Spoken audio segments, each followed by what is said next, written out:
Hello दोस्तों, आप सभी का मेरे यूट्यूब चैनल केसीसी क्लासेस में आपका सभी का स्वागत है। आज हम पढ़ने वाले हैं इंग्लिश पेडागॉजी में आने वाले लर्निंग एंड एक्वाजिशन के बारे में। Learning and acquisition are two different manners of a language, both are the ways towards the language. कि सीखना और अधिग्रहण ये दोनों ही भाषा के सीखने के अलग अलग तरीके हैं। क्या है? भाषा के सीखने के अलग अलग तरीके हैं। मैनर्स का मतलब होता है आपके तरीके, ठीक है, तरीके। इसमें देखते हैं कि ये दोनों ही अलग अलग तरीके हैं, दोनों ही भाषाओं को सिखाता है और दोनों ही both are the ways toward the language, दोनों ही भाषा को जानने का क्या है? रास्ता है। दोनों ही भाषा की ओर जाने का एक रास्ता है, जाने का रास्ता है। Waves to both are the waves towards the language, दोनों ही भाषा की ओर जाने का एक रास्ता है। जैसे कि for example learning and acquisition के लिए, लर्निंग में हम लोग क्या करते हैं, जब कोई बच्चा बालक को सिखाना चाहते हैं, लर्न करना आते हैं, है ना, लर्न कराते हैं। कैसे से लर्न कराते हैं भाषाओं के बारे में कि सबसे पहले हम लोग बोलते हैं कि भैया राम जाता है, बोलो, है ना। इस तरीके से राम जाता है एक सैद्धांतिक हो गया, ठीक है, थ्योरेटिकल नॉलेज हो गया। और एक्वाजिशन के अंदर क्या करता है कि वो अनकॉन्शियस मन के अंदर भी क्या कर लेता है, अचेतन मन के अंदर भी क्या कर लेता है, ग्रहण कर लेता है, ठीक है। अब चलते हैं लर्निंग की ओर। तो लर्निंग जो होता है indicates towards the theoretical knowledge of a language, मतलब जो सीखना होता है, जो अधिगम होता है, लर्निंग होता है, हमको सैद्धांतिक ज्ञान की ओर क्या करता है, संकेत करता है, इंडिकेट करता है। It is connected with the books and newspapers, ये हमको किससे जोड़ता है? जो लर्निंग होता है, जो अधिगम होता है, हमको जोड़ता है हमारे बुक्स की ओर, कोई न्यूज़पेपर की, कोई घटना की ओर, है ना, कोई इंसिडेंट की ओर। तो इसके बारे में जानने के लिए हम लोग क्या करते हैं, लर्निंग के लिए लर्न करना पड़ता है। आइए देखते हैं अगला पॉइंट कि हर a person needs something that gives him information knowledge in returns way, कि हम क्या करते हैं, ऐसी चीज़ें कोई आवश्यकता होती है जो उसे लिखित रूप में जानकारी, किसके रूप में? लिखित रूप में। किसके रूप में? लिखित रूप में हम लोग क्या करते हैं, जानकारी लेना चाहते हैं। क्या लेना चाहते हैं? जानकारी लेना चाहते हैं या ज्ञान देना चाहते हैं। इसके लिए हम लोग क्या करते हैं, हर person, here a person needs something that gives him information, ठीक है, information knowledge in return way, कि यह व्यक्ति को किसी एक ऐसी चीज़ की आवश्यकता होती है जो उसे लिखित रूप में जान के और ज्ञान दे। ये लर्निंग के लिए होता है। फॉर एग्जांपल जैसे कि एक बच्चे को अगर हम लोग क्या करते हैं, रीड कराया जाए किसको? रामायण को। तो रामायण के बारे में जब रीड करा देंगे तो बच्चा क्या जानता है कि बच्चा जान जाता है कि इतिहास में हमारे जो राजाएँ थे, जो रानियाँ थे, जो युद्ध हुआ था, ठीक है, जो बलिदान हुआ था, सेक्रीफाइस हुआ था, तो इन सब के बारे में क्या कर लेता है बच्चा, जान जाता है लर्न करके। कैसे करके? इन सभी चीज़ों में बच्चा क्या कर रहा है, अभी ये मैडम जो है रामायण के बारे में सिखा रही है या कोई भाषाओं के बारे में उसको सिखा रही है, तो क्या करेगा, सारे जो बच्चे हैं, जो सारे बच्चे वो भी क्या करने बैठे हैं, लर्न करने बैठे हैं। लेकिन जैसे ही लर्न चलता रहता है उसी के दौरान क्या करते रहते हैं, अपना एक्वाजिशन भी क्या करते रहता है, चलते रहता है। क्यों? एक्वाजिशन के अंदर उन भाषाओं को क्या कर लेगा, पूरा अर्जन कर लिया जाता है, ठीक है। तो मेरे ख्याल से आई होप कि आप लोगों को समझ में आ रहा होगा, ठीक है। और बाकी अगर समझ में ना आए तो मुझे कमेंट करके बिल्कुल बताएंगे, ठीक है। एक्वाजिशन जो होता है उसको सिद्ध हिंदी में हम लोग कहते हैं अधिग्रहण, ठीक है। इसी को हम लोग अधिग्रहण का अर्थ होता है वही कि अर्जन करना। हम लोग क्या करते हैं, जब छोटे बच्चे होते हैं, जो हमारे मम्मी पेरेंट्स जो होते हैं वो क्या करते रहते हैं कि हम लोग को अर्जन करते हैं, उनकी भाषाओं को सीखते हैं। जैसे हमारी मम्मी किसी भाषाओं के रूप में किसी व्यक्ति किसी चीज़ को देख करके उसका नाम ले रहे हो तो उसको क्या करते रहते हैं, हम लोग अर्जन करते रहते हैं। जैसे कि देखिए एक्वाजिशन जो होता है वो फोकस ऑन प्रैक्टिकल नॉलेज, जैसे कि जिसकी मम्मी है इस लड़कियों को क्या करा रही है, लर्न करा रही है। लेकिन लर्न तो करा रही है, लेकिन कैसा तरीके से करा रही है, प्रैक्टिकल तरीके से करा रही है। तो प्रैक्टिकल तरीके से जब कराया जाए तो क्या कहलाता है, एक्वाजिशन कहलाता है। क्या कहलाता है? एक्वाजिशन कहलाता है। It is different from theoretical method, ये जो होता है यहाँ जो होता है वो सैद्धांतिक पद्धति से, थ्योरेटिकल नॉलेज से कैसा होता है, डिफरेंट होता है, अलग होता है। कौन सा? एक्वाजिशन।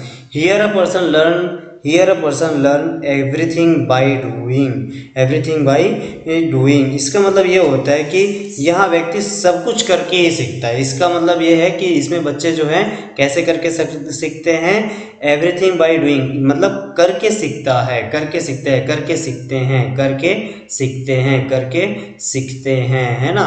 करके क्या करते हैं? सीखते हैं। किसके माध्यम से? एक्वाजिशन के माध्यम। जैसे कि अपन प्रैक्टिकल कोई बच्चों को करा रहे होते हैं तो वहाँ भी क्या हो जाता है, उसका एक्वाजिशन होता है। We are surrounded by so many thing, कि इसमें क्या होता है, हम बहुत सी चीज़ें से क्या होते रहते हैं, सराउंडेड हैं। हम बहुत सारी चीज़ों से कहते हैं we are surrounded by so many things, हम लोग बहुत सारी चीज़ों से क्या हुए हैं, घिरे हुए हैं। और हम उन्हें सी देम, हम उसे क्या करते हैं, हम उनका आनंद लेते हैं, हम उनका आनंद लेते हैं और क्या करते हैं, enjoy them and learn from, उन्हें देखते हैं। वी सी देम, कि हम उन्हें देखते हैं, और इंजॉय देम मतलब उसका क्या करते रहते हैं, आनंद लेते हैं और उसको सीखते रहते हैं। किसके अंदर में होता है ये सारी चीज़ें? एक्वाजिशन के अंदर। जो कोई भी प्रैक्टिकल वर्क चल रहा होता है तो उस समय बच्चे को क्या करना होता है, एक्वाजिशन के माध्यम से अधिग्रहण करते रहते हैं। एक्विजिशन के माध्यम से क्या करते हैं, अधिग्रहण करते रहते हैं, उसको देख करके इंजॉय करते हैं और उसको देख करके सीखते रहते हैं। ये कहलाता है आपका एक्वाजिशन। अब आगे अगले लाइन होता है फॉर एग्जाम्पल, ठीक है। अगला लाइन होता है for example, a child touch the ice and learn that ice is cold. मतलब कि ये जो होता है, इसका मतलब ये है कि एक बच्चा जो है बर्फ को छूता है। A child touch the ice, की मतलब बच्चा जो होता है वो बर्फ को छूता है और जान जाता है कि बर्फ जो है आइस इज कोल्ड, मतलब बर्फ जो है कैसा है, ठंडी है। और यह जो है it is a practical way to gain knowledge and information, यहाँ जो है ज्ञान और जानकारी प्राप्त करने का एक कैसा है, प्रैक्टिकल वे है ना। गेन नॉलेज एंड इंफॉर्मेशन, मतलब ये नॉलेज में क्या होता है कि इसके अंदर कि हम लोग क्या करते हैं, ज्ञान, है ना। नॉलेज मतलब ज्ञान हो गया और जानकारी का मतलब हो गया, क्या हो गया, इंफॉर्मेशन। कि ज्ञान और जानकारी प्राप्त करने के लिए कैसा हो गया, ये प्रैक्टिकल वे है, जिसमें क्या करते हैं, करके देख रहे हैं ना बच्चा। इसमें क्या करके देख रहा है, करके देखता है। और करके देखना मतलब क्या कहलाता है, आपको पहले से ही बताया था, क्या कहलाता है, आपका एक्वाजिशन कहलाता है। ठीक है, आपको आई होप कि आप लोग को समझ में आया होगा। ठीक है, अब चले जाते हैं, एक्विजिशन तो हो ही गया।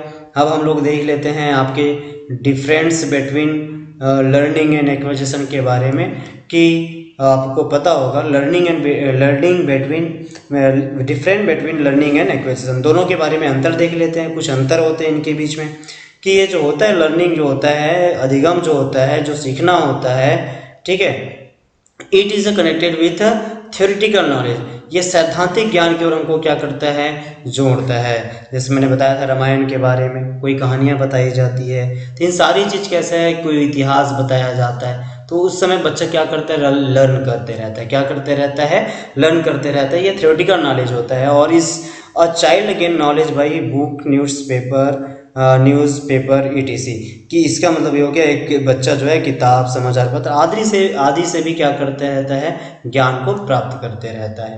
It has no relation with behaviour और फीलिंग, इसका जो कोई भी संबंध नहीं होता है। याद रखिएगा, बड़ा अच्छा पॉइंट है कि एग्जाम के पॉइंट ऑफ व्यू से, कि बिहेवियर और फीलिंग्स, मतलब इसका कोई भी रिलेशन नहीं होता हमारी भावनाओं और हमारे व्यवहार से। किसका, लर्न का। किसका होता है, लर्न का। ना तो इसके बिहेवियर से कोई संबंध है, ना ही हमारे कोई फीलिंग से संबंधित होता है। तो बहुत एग्जाम के लिए बहुत IMP आपको याद रखना होगा।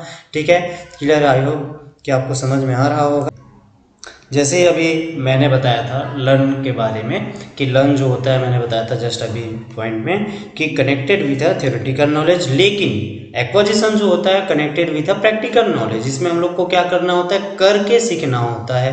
क्या करना होता है, करके सीखना होता है, जिसके कारण से हम लोग क्या करते हैं, इसमें देख करके सीखते हैं, इसमें देख कर सीखते हैं, इसमें देख कर सीखते हैं, इसमें सुन करके सीखते हैं। लेकिन एवरीथिंग डूइंग, है ना, इसमें क्या करते रहते हैं आप लोग, करके सीखते रहते हैं कि विद प्रैक्टिकल नॉलेज होता है। और इसमें आप लोग को मैंने बताया था कि जैसे कि कोई बुक्स है, कोई न्यूज़पेपर्स है, उसके आदि से आप लोग क्या करते रहते हैं, ज्ञान प्राप्त करते हैं लर्न के माध्यम से। किसके माध्यम से प्राप्त कर सकते हैं आप लोग? लर्न के माध्यम से प्राप्त कर सकते हैं। लेकिन acquisition a child gain knowledge by watching video, जैसे कि बच्चे लोग कोई क्या कर रहे हैं, वॉच कर रहे हैं, वीडियो वॉच कर रहे हैं, कोई स्टोरी सुनाया जा रहा है, एनिमेटेड कोई प्रोग्राम हो रहा है, तो उसके माध्यम से भी हम लोग क्या करते रहते हैं, बच्चे को देख करके क्या करना होता है, कार्यक्रम देख करके बच्चा क्या करता है, अपना ज्ञान प्राप्त करता है। ठीक है, लेकिन इसमें आपको मैंने बताया था कि लर्न जो होता है कि I have no relation with behaviour और फीलिंग, कि इसका जो दूर दूर तक संबंध नहीं होता हमारे बिहेवियर से और इसके फीलिंग से, क्योंकि इसमें करके सीखना नहीं होता है, केवल इसमें देख करके सीखना होता है। किसके अंदर? लर्न के अंदर। ठीक है, कोई भी चीज़ हम लोग देख, वैसे तो लर्न जो होता है वो ज़िंदगी भर चलते रहता है, लेकिन हमको लर्न करना होता है किसके ऊपर? भाषा के ऊपर। तो भाषा के अंदर हम लोग जब लर्न करते रहते हैं, कोई न्यूज़पेपर पढ़ रहे थे तो हमारे अंदर कोई बिहेवियर नहीं होता, ना ही उसके अंदर कोई फीलिंग होती है, केवल लर्न होता है। लेकिन अधिग्रहण के अंदर, एक्विजिशन के अंदर क्या होती है, उसके अंदर ये सारी चीज़ों का रिलेशन होता है। किसका? जैसे कि it is deeply connected with हमारे इमोशन से, हमारे बिहेवियर से। A child observe human behaviour and try to copy them, कि बच्चा क्या करते रहता है, हमारे जैसे कि भावनाओं और व्यवहार से गहराई से जुड़ा रहता है। कौन सा? एक्विजिशन। ठीक है, एक बच्चा जो होता है मानव व्यवहार को क्या करता है, देखता है और उनकी हमारी ट्राई टू कॉपी देम, उसका क्या करते रहता है, नकल करते रहता है। क्या करते रहता है? नकल करके देखते रहता है और उसको क्या करता है, अपने ज्ञान के अंदर क्या कर देता है, अर्जित कर लेना, क्या कहलाएगा? आपका एक्विजिशन होता है। It comes through natural way, ये जो होता है हमारा एक नेचुरल वे है, प्राकृतिक तरीके हैं। कैसे तरीके हैं ये? हम चाहेंगे नहीं तब भी बच्चा क्या करेगा, उसको देख करके सीख ही जाएगा, है ना? क्यों? क्योंकि उसके अंदर पहले से ही क्या है, एक्विजिशन का एक माध्यम उसके अंदर, दिमाग के अंदर स्टोर पहले से होता है। ठीक है, तो आपको समझ में आ रहा होगा कि ये कुछ अंतर थे जिसको आपको याद रखना होता है कि लर्निंग जो होता है with practical knowledge, theoretical knowledge, लेकिन एक्विजिशन जो होता है वो कैसा होता है, प्रैक्टिकल नॉलेज होता है। ठीक है, उसके बाद अगर मैं कहूँ और कुछ अंतर हो सकता है अगर आप जानना चाहेंगे तो। ठीक है, कुछ अंतर जैसे कि क्या हो सकता है कि हम लोग देखते हैं, और कुछ अंतर आपको ये बात याद रखना चाहिए कि ये जो होता है लर्निंग जो होता है वो कॉन्शियस असिमिलेशन के माध्यम से होता है। ये किसके माध्यम से होता है? कॉन्शियस, है ना, कॉन्शियस के चेतन मन के अंदर से होता है। और लेकिन एक्विजिशन जो होता है वो कॉन्शियस में भी होता है। ठीक है, किस में भी होता है? कॉन्शियस में भी होता है, कॉन्शियस में भी होता है और नॉन कॉन्शियस में भी आपके अंदर होता है एक्विजिशन। ठीक है, चेतन मन के अंदर भी होता है और अचेतन मन के भी अंदर होता है। आपको याद रखना बड़ा बहुत ही। और एक और बात कि ये जो होता है ना फॉर्मल, ये जो होता है एक्विजिशन जो होता है फॉर्मल इंस्ट्रक्शन देता है इसके अंदर। क्या देता है? फॉर्मल इंस्ट्रक्शन होता है। क्या होता है? फॉर्मल इंस्ट्रक्शन होता है। क्या होता है? आपको याद रखना, इंस्ट्रक्शन होता है। ठीक है, क्लियर? और इसके अंदर समझ होता है, वो कौन से समझ के अंदर आता है? आपको मैंने बताया था कॉन्शियस मन के अंदर होता है, कॉन्शियस के अंदर होता है। जो कॉम्प्रिहेंशन होता है वो कैसा होता है? कॉन्शियस के अंदर होता है। और लर्निंग जो होता है वो फॉर्मल इंस्ट्रक्शन के अंदर हमको देखने को मिलता है। ठीक है, अगर मैं बात करूँ एक्विजिशन की तो भैया एक्विजिशन जो होता है वो संपर्क के माध्यम से होता है। संपर्क के माध्यम से कैसे संपर्क के माध्यम से होगा कि लैंग्वेज जो होता है फर्स्ट हैंड एक्सप्लोर होता है। ठीक है, फर्स्ट हैंड होता है। चलिए अगली लाइन पे चलते हैं। अब आते हैं डेफिनेशन ऑफ लर्निंग कि आपको याद रखना होगा कि देखिए डेफिनेशन क्या कहता है कि B.F. स्किनर कहता है लर्निंग के बारे में कि learning is the process of progressive adjustment of behaviour मतलब कि हमारे व्यवहार को क्या करता है, हमारे व्यवहार सीखना जो होता है, लर्निंग जो होता है, व्यवहार की प्रगति से समायोजन, एडजस्टमेंट है ना, व्यवहार के क्या करता है, प्रगति से समायोजन की एक तरीका प्रक्रिया है। किसका प्रोसेस है कि प्रोग्रेसिव एडजस्टमेंट ऑफ बिहेवियर, हमारे बिहेवियर में क्या करता है, एडजस्टमेंट करके क्या करता है, प्रोग्रेस करने का काम करता है। कौन सा, लर्निंग। क्योंकि आपको पता होगा कि लर्निंग जो होता है, जब तक हमारे बिहेवियर में क्या नहीं होगा, बिहेवियर में क्या नहीं होगा, आपका चेंज नहीं आएगा। क्या नहीं आएगा, चेंज नहीं आएगा, तब तक लर्न नहीं कहलाता। आपको याद रखना चाहिए कि जब तक हमारे बिहेवियर में क्या नहीं होना चाहिए, चेंज नहीं होगा, चेंज नहीं होगा, तब तक हम लोग लर्न नहीं कहलाएंगे। ठीक है, लर्नर नहीं कहलाएंगे। और एक और बात, R.F. वुडवर्थ कहता है कि learning is a process of development. ये जो सीखना जो होता है हमारे डेवलपमेंट का एक क्या है, प्रक्रिया है। सही बात है, हम लोग जब भी कोई डेवलपमेंट करते रहते हैं तो हर समय क्या करते हैं, हर चरण पर हम लोग को क्या करना पड़ता है, हर चीज़ों के लिए लर्न करना बहुत ज़रूरी है, उसके बारे में जानना जरूरी है। लर्न करके हम लोग जानते हैं, सूचनाएं करते हैं, इंफॉर्मेशन निकालते हैं। J.P. गिलफोर्ड कहते हैं कि learning is the change in behaviour, learning is change in, हमारे बिहेवियर में चेंज करते हैं। क्योंकि है ना, बिकॉज ऑफ बिहेवियर, क्योंकि क्या करता है कि व्यवहार में परिवर्तन ही, देखो व्यवहार के कारण से होगा भाई, change in behaviour, because of change, because of behaviour, कि व्यवहार के कारण से हम लोग क्या करते हैं, व्यवहार के कारण से व्यवहार में चेंज करते हैं। यही क्या कहलाता है, बोलते हैं व्यवहार के कारण से, बिकॉज ऑफ बिहेवियर, कि the change in behaviour because of behaviour. इसका मतलब ये होता है कि भाई व्यवहार के कारण से क्या करते हैं, व्यवहार के बिकॉज ऑफ बिहेवियर, मतलब बिकॉज ऑफ बिहेवियर का इसका मतलब ये होगा कि व्यवहार के कारण से व्यवहार में क्या करते हैं, परिवर्तन ही क्या कहलाता है, हमारा लर्निंग कहलाता है। ठीक है, अब अगली लाइन पे चलते हैं। डेफिनेशन तो हो गया, डेफिनेशन हो गया भैया लर्निंग का। अब हम लोग देख लेते हैं आपके डेफिनेशन ऑफ एक्वाजिशन। भाई डेफिनेशन ऑफ एक्वाजिशन बहुत जरूरी है। सबसे पहले देख लेते हैं कि एक्वाजिशन की क्या परिभाषाएं होती है, क्या डेफिनेशन होती है। Acquisition is a manner by which a learner knows and understand the language. देखो अधिकरण एक ऐसा तरीका है, मैनर है कि जिसके द्वारा हम लोग क्या करते हैं, विच अ लर्नर, जिसके द्वारा भाषा को, है ना,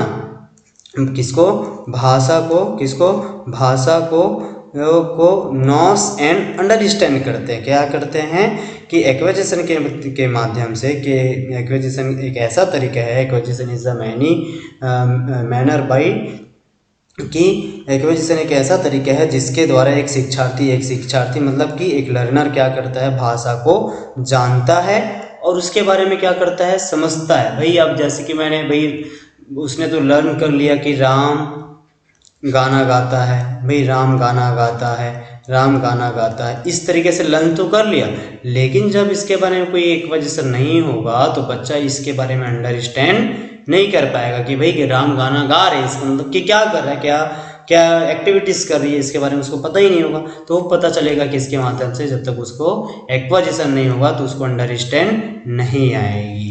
ठीक है, चलिए देखते हैं। अब कृष्ण कहता है भैया कि प्रदर्शन कि the subconscious process of picking of a language through exposure, कि इसका मतलब ये है कि प्रदर्शन के भी माध्यम से, है ना भाई, प्रदर्शन के माध्यम से, एक्सपोजर के माध्यम से, एक्सपोजर के माध्यम से हम लोग क्या करते हैं, के माध्यम से भी हम लोग क्या कर सकते हैं कि किसी भाषा को अवचेतन, मतलब कि सबकॉन्शियस प्रोसेस के माध्यम के ये क्या है, प्रक्रिया है। कौन सा भैया, एक्वाजिशन। क्योंकि हम लोग कहाँ लेके जाते हैं, एक्वाजिशन जब करते हैं तो हम लोग जाते हैं सबकॉन्शियस के अंदर की प्रोसेस होता है। भाई ये जो प्रोसेस होती है एक्वाजिशन की प्रोसेस जो चलती है, वो कहाँ चलती है, आपके सबकॉन्शियस के अंदर होती है। आपको याद रखना है क्या प्रोसेस होती है इसकी, सबकॉन्शियस में प्रोसेस होती है, कि मतलब कि अचेतन मन के अंदर इसका काम जो है चलता है। ठीक है, चलिए देखते हैं आगे और चलिए। मान लीजिए कि अभी आपको मैंने अभी लर्न करा रहा हूँ, आप उसके साथ साथ में आप क्या कर रहे हैं, एक्वाजिशन भी कर रहे होंगे। ठीक है, आप सभी लोग मेरे चैनल को अभी देख रहे हैं, आप सभी लोग मेरे वीडियोस को देख रहे हैं, सभी लोग आप पढ़ रहे हैं। तो कुछ ना कुछ आपको लर्न करने के पश्चात, एक्वाजिशन होने के पहले तो लर्न कर रहे हैं आप, तो लर्न करने से आपके बिहेवियर में क्या हो जाएगा, आपके चेंज हो जाएगा। तो आप क्या कर पाए हैं, लर्न कर पाए हैं। हो सकता है कि आपको कि पूरे पढ़ तो लिए हैं, लेकिन आपने ध्यान से अगर मेरे वीडियो को नहीं देखा होगा तो आपके बिहेवियर में कोई भी चेंजेस नहीं आएगी, क्योंकि आपने ठीक से क्या नहीं किया है, लर्न नहीं किया है। ठीक है, अब आप देखते हैं कि अगला कि चेंज विथ इन्वायरमेंट। इसका मतलब ये होगा कि हमको जो करने वाला जो होता है, जो लर्न करने वाला होता है, वो पर्यावरण के साथ में, इन्वायरमेंट के साथ में क्या करता है, खुद को चेंज करने का प्रयास करता है। ठीक है, अगर ऐसा कर लिया तो यही उसकी भैया विशेषताएं हैं, कैरेक्टर है इसका। मैक्स एक्सपीरियंस्ड मतलब जो चाइल्ड या जो स्टूडेंट्स क्या करते हैं, लर्न करता है, उनके पास मैक्स एक्सपीरियंस, वो बहुत सारा क्या हो जाता है, वो अनुभवी हो जाता है। क्या हो जाता है, एक्सपीरियंस्ड हो जाता है उसको, किसी भी वर्क के प्रति हो, चाहे किसी भी एक्टिविटी के प्रति हो। गिव्स एन एम कि क्या उसका हमेशा याद रखना, जो लर्न करने वाले जो बच्चे होते हैं ना, हमेशा उनके प्रति, उनके लिए एक एम होता है। क्या होता है, एम होता है। Inform you to collect information, informs you to collect information, कि आपको याद होगा कि जानकारी एकत्र करने के लिए क्या करता है, सूचित करता है। Inform you to collect information, कि इसका मतलब वो इन्फॉर्म करने के लिए, अपने आप को जानने के लिए, लोगों को समझने के लिए वो क्या करते रहता है, कलेक्ट करते रहता है इन्फॉर्मेशन को। किसके माध्यम से कलेक्ट करे भाई, क्या वो करेगा भैया, लर्न के माध्यम से। Provides change to grow regularly, कि वो नियमित रूप से बढ़ने का क्या करते रहता है, वो ग्रो करने का रेगुलरली क्या करते रहता है, प्रोवाइड करते रहता है। इसके बाद और देखा जाए तो भैया वो इंस्पायर टू अचीव गोल, वो हमेशा क्या करते रहता है, लक्ष्य को प्राप्त करने के लिए अचीव करते रहता है, गोल बनाते रहता है, मोटिवेट होते रहता है। गिव्स टू इमोशन मोटिवेशन, वो हमेशा क्या करते हैं, भावना और प्रेरणा देते रहते हैं, भावनात्मक तरीके से हो, चाहे वो मोटिवेशनल तरीके से, प्रेरणा तरीके से हो। हाँ, एक और बात महत्वपूर्ण इम्पोर्टेंट बात कि जो लर्निंग होता है वो रियलिटी होते हैं, कनेक्टेड होता है। किससे कनेक्टेड होता है, रियलिटी से, वास्तविकता से क्या होती है, इसका जो जुड़ते रहता है हम लोग वास्तविकता से, क्योंकि ये थ्योरेटिकल नॉलेज है तो हमेशा तो वास्तविकता से क्या रहेगी, रियलिटी से क्या रहेगी, कनेक्टेड रहेगी। अगली लाइन कहते हैं कि कनेक्टेड विथ वर्ड, ये कि हमारे वर्ड से भी हमको क्या करता है, कनेक्ट करता है, कौन, लर्निंग। ठीक है, क्योंकि हम लोग पूरे ब्रह्मांड के बारे में लर्न करना चाहते हैं, लर्न करते रहते हैं। आज देख रहे हैं कि लर्न कर रहे हैं, और जो वैज्ञानिक्स हैं लर्न करके ही हुआ है। ठीक है, तो आपको समझना होगा। चलिए अगली लाइन पे देखते हैं हम लोग, important points for language learning and acquisition. हमारे इम्पोर्टेंट पॉइंट्स सभी है, हम लोग देखेंगे। फिलहाल तो हम लोग देख लेते हैं कि हमारे जो लर्निंग एंड एक्विजिशन के factors of divide into 3 points. ठीक है, ये गलत हो गया भैया, इसको याद ना रखे, ये अगली लाइन पे जाएगी। ठीक है, तो this factors are divided into 3 parts, कि इसको हम लोग क्या कर सकते हैं, 3 भागों में क्या कर सकते हैं, इसको डिवाइड कर सकते हैं। ठीक है, 3 पार्ट्स। तो कैसा होता है, role of teacher, role of learner, role of environment, है ना, रोल ऑफ इन्वायरमेंट, कि हमारा लर्निंग एंड एक्विजिशन के अंदर हमारे टीचर का महत्वपूर्ण योगदान होता है, हमारे लर्नर शिक्षार्थी का बहुत बड़ा योगदान होता है, और साथ ही साथ में हमारे इन्वायरमेंट का भी बहुत बड़ा इसमें क्या होता है, योगदान होता है। सबसे पहले हम लोग देखेंगे कि हमारे रोल ऑफ टीचर जो होता है, लर्न करते हैं तो हमारे टीचर का क्या क्या योगदान होता है। तो सबसे पहले जो हमारे जो टीचर जो लर्न कराने वाले हैं, जो हमको सिखाने वाले हैं, है ना, उसका तो हमारा सबसे पहले वो उसके भाषा के प्रति उनका क्या होना चाहिए, लैंग्वेज के प्रति गुड कमांड होना चाहिए। क्या होना चाहिए, उसकी अच्छी पकड़ रहनी चाहिए, सभी भाषाओं के बारे में उसको अच्छे से नॉलेज होना चाहिए। ऐसा नहीं है कि जब बच्चे को कोई क्वेश्चन पूछ रहा है तो उसको मालूम ही नहीं है या बाद में बताता हूँ, इस तरीके से उसको नहीं होनी चाहिए। तो उसका गुण कमांड होना चाहिए। किसी भी भाषा में किसी भी जगह पे अगर हम जाते हैं नए जगह पे, तो उसको भाषा का पूरी तरीके से ज्ञान होना बहुत ही जरूरी है। तो गुड कमांड होना on the language. Aware of student needs, हमको ये भी बहुत ज़रूरी होने चाहिए कि बच्चों को क्या चाहिए और हम क्या सिखा रहे हैं और बच्चे को क्या सिखाना चाहिए, इसके बारे में तो हमको बहुत ही नॉलेज रहना बहुत ही ज़रूरी है। क्योंकि अगर हम लोग पढ़ा रहे हैं, है ना, रीड करा रहे हैं, और हमको बच्चे के बारे में ज्ञान ही नहीं है ना, no more knowledge for students, तो फिर ऐसे में बच्चे क्या करेंगे भैया, बच्चे के बारे में हम जानेंगे नहीं, तो ऐसे फिर हो जाएगा centre of teacher knowledge, centre learning जो लर्निंग जो कहलाएगा वो क्या कहलाएगा, सेंटर ऑफ टीचर कहलाएगा। ठीक है, ये आपकी हमको तो ये कहता है कि भैया हमको सेंटर में किसको मानना है भैया, चाइल्ड को मानना है, स्टूडेंट्स को मानना है। तो हमको भी बहुत ज़रूरी है कि हमको स्टूडेंट को क्या ज़रूरत है और क्या सीखना उसको चाहता है, उसके बारे में हमको जानना बहुत ही ज़रूरी है। इफेक्टिव कम्युनिकेशन स्किल्स, आपकी स्किल्स क्या होनी चाहिए, इफेक्टिव होनी चाहिए, आपके प्रति बच्चे को क्या होना चाहिए, आत्मविश्वास होनी भी चाहिए, क्योंकि इफेक्टिव जब तक नहीं पड़ेगा, हो सकता है कि आपने बदतमीजी से बात कर दी किसी बच्चों के साथ में, तो ये इफेक्टिव कहला, इफेक्टिव नहीं होगा, क्योंकि आपको आपकी भाषा से आपको बच्चे की और क्या, बच्चे का क्या होना चाहिए, आपकी ओर आकर्षण होना चाहिए, जिससे आपकी जो सिखाने वाले जो लर्न करते हैं, जो भी आप सिखाने वाले हो, तो उसको अच्छे से सीख सके।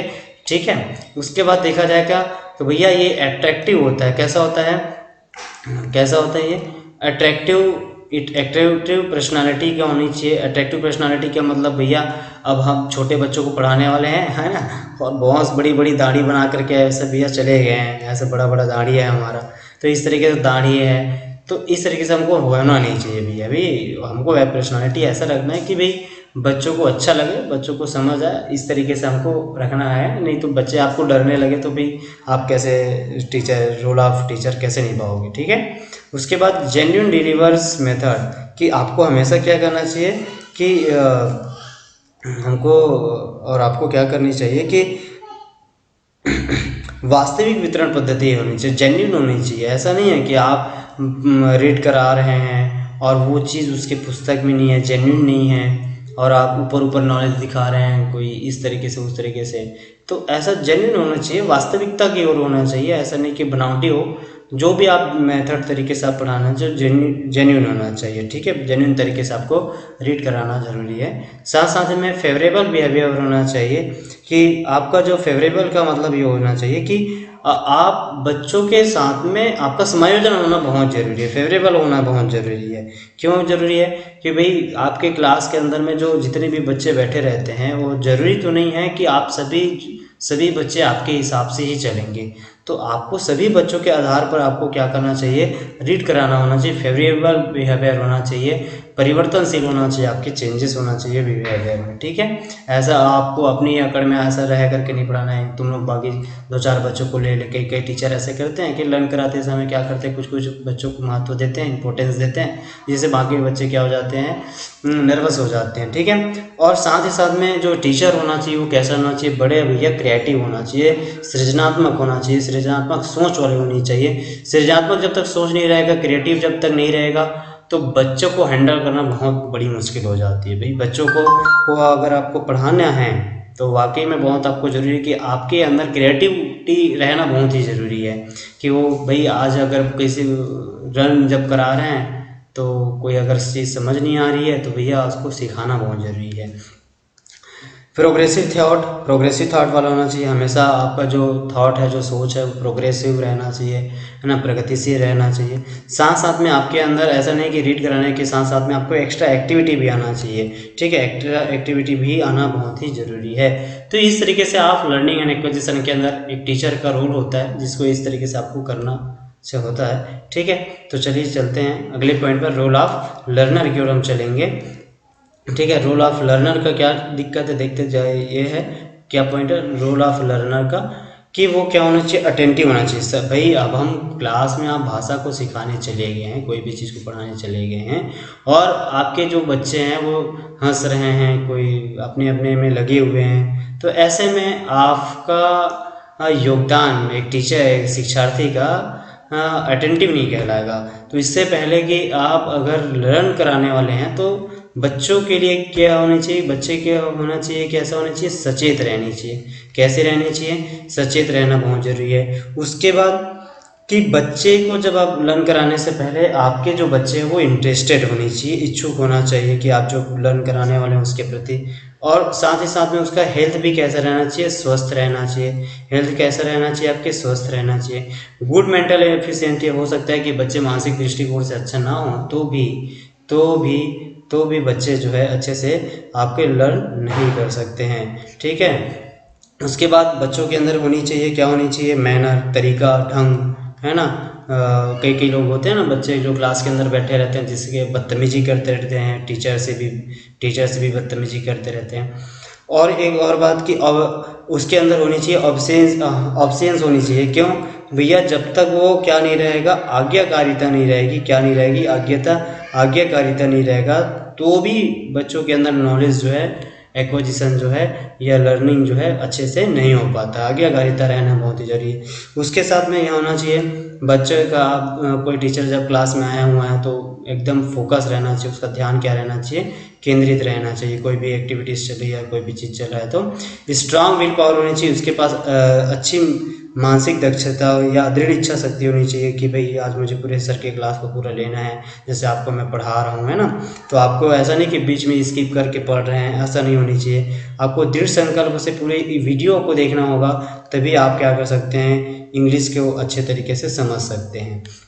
ठीक है, अब देखते हैं, ये तो हो गया भैया हमारी इस लर्नर के बारे में हमने देख लिया कि रोल ऑफ इन्वायरमेंट। भैया हमारे इस इन्वायरमेंट का क्या रोल है देख लेते हैं कि सबसे पहले हमारा जो इन्वायरमेंट होना चाहिए वो फेवरेबल होना चाहिए। आप क्लास में लर्निंग कराने गए हैं, सिखाने गए हैं, और आपका जो बच्चे हैं वो खेल रहे हैं, ठीक है, और इधर उधर सब तितड़ बितड़ कर दिए हैं, तो उसमें आपका लर्निंग जो इन्वायरमेंट होगा वो खराब हो गया है।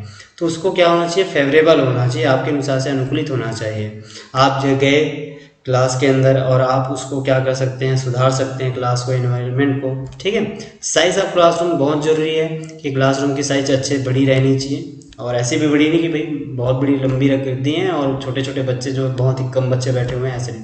थोड़ा क्लास का जो साइज़ है वो बच्चों के स्टूडेंट के आधार पर होना बहुत ही ज़रूरी है। उसके बाद भैया हम देखने वाले हैं बच्चों कि भाई